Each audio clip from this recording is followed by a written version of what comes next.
Será que é possível viver um dia de cada vez, cuidar da família, de um ministério, sem ser esmagado pela ansiedade financeira? É possível confiar em Deus a um ponto de não depender de um salário, de não pedir ajuda a ninguém e mesmo assim ver cada necessidade ser suprida? Essa pergunta, que assombra tantos de nós hoje, foi o campo de provas de um homem que decidiu fazer da própria vida um testemunho vivo da providência de Deus.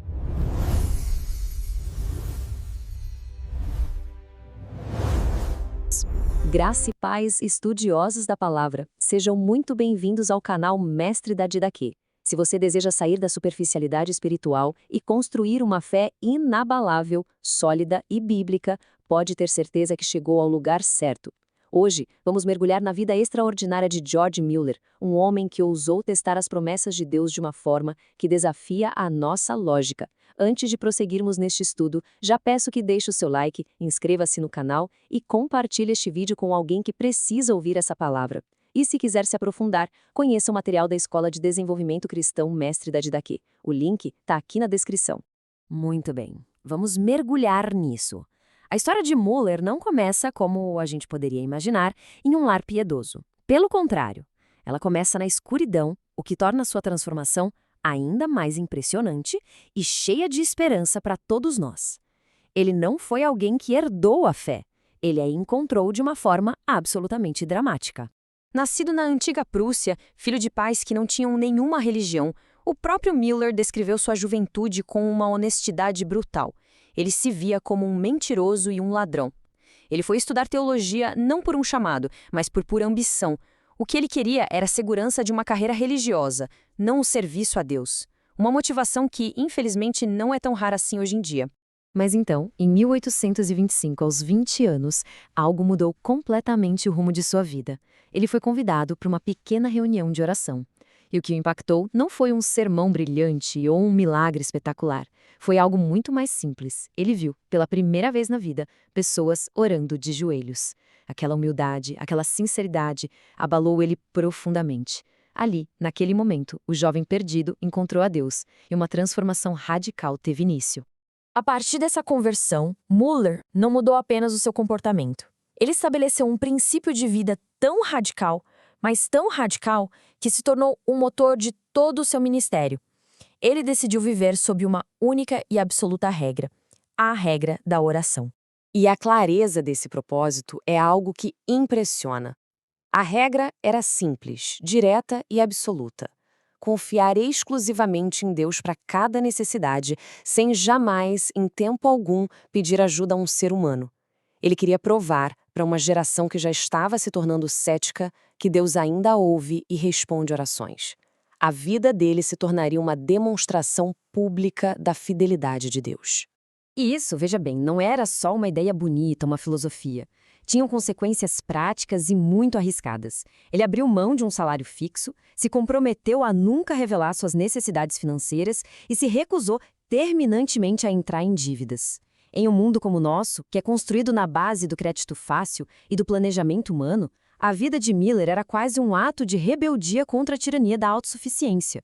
Essa disciplina financeira dele era inspirada diretamente nas Escrituras, especialmente em Romanos 13, versículo 8. A ninguém devais coisa alguma.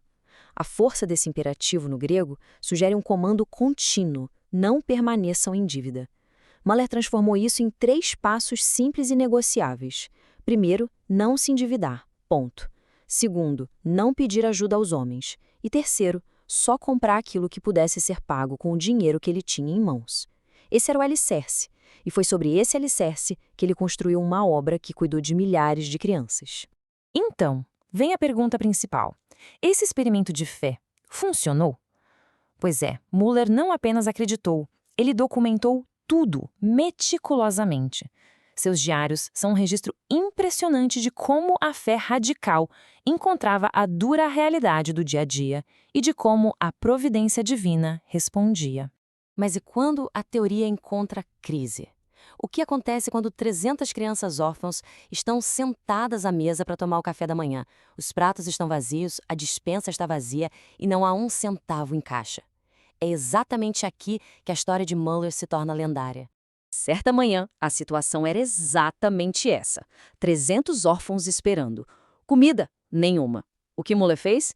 Ele reuniu as crianças, mandou que se sentassem e fez uma oração simples, agradecendo a Deus pelo alimento que eles estavam prestes a receber. Pensa nisso.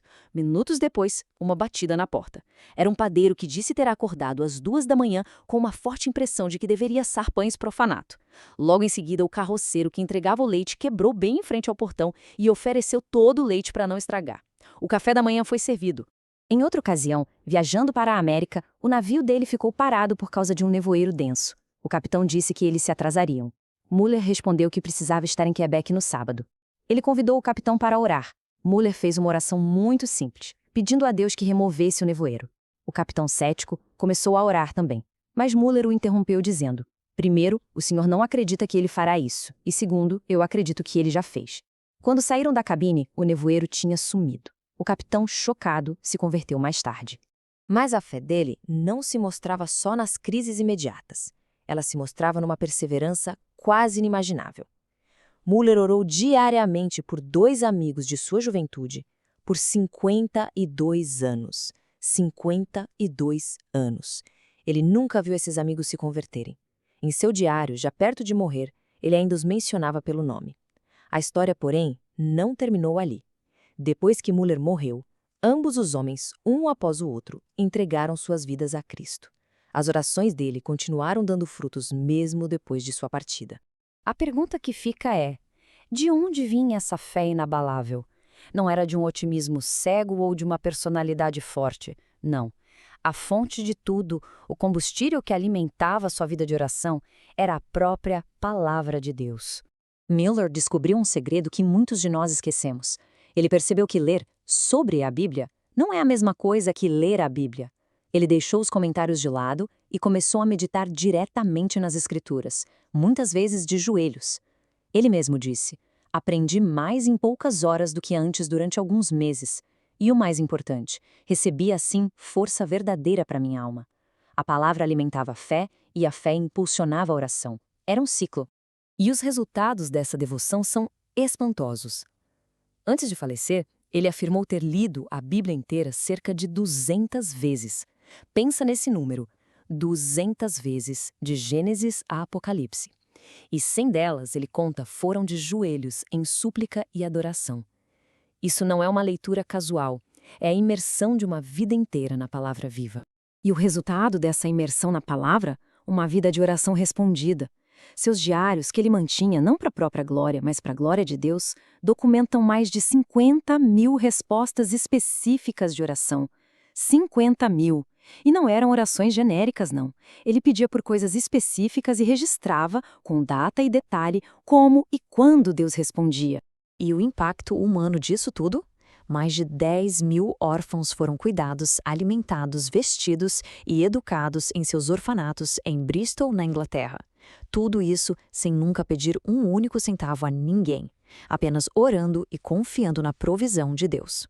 Então, como é que a vida desse gigante da fé do século XIX se conecta com as nossas lutas e ansiedades do século XXI? A resposta é que o experimento de Miller nos deixou lições que não envelhecem. Isso não é só uma história inspiradora, é um manual prático para uma vida de fé. As lições são claras e diretas. Ore com especificidade. Não ore por bênçãos, peça pelo pão de hoje. Nunca desista de orar, mesmo que leve 52 anos. Leia a Bíblia, não apenas livros sobre ela, para encontrar força real para a alma. Crie oportunidades para Deus provar sua fidelidade. Às vezes a nossa vida é tão segura que não deixamos espaço para Ele agir.